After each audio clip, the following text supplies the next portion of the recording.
Мамлекет мугалимдердин намысын коргойт. Мындай пикирин Ала Тоо 24 каналынын түз эфиринде Министрлер кабинетинин төрагасынын орун басары Эдил Байсалов билдирди.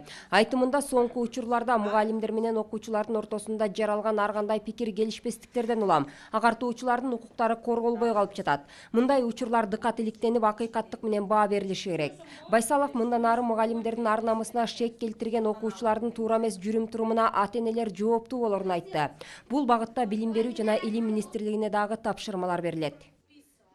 Мугалимдерибиздин арасында баардыгы эле ыйык, баардыгы эле ушундай жогорку мугалимдин наамына жооп берет дегенден биз алыспыз.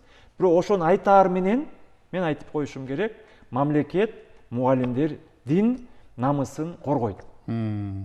Биз байкап атабыз, акыркы жылдары ушундай эле социалдык сетке чыгарып койсо эле ушул балага мугалим кол көтөрдү деп ошондой бир жаңылык зуу деп видео тарайт.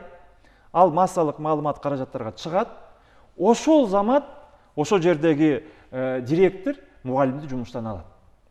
Бул туура эмес, бул мыйзамга каршы. Ал мугалимдин дагы чындыгы, ал мугалимдин да сөзү, ал мугалимдин да укугу бар. Эмгек укугу бар. Аны териштириш керек, аны караштырышыбыз керек.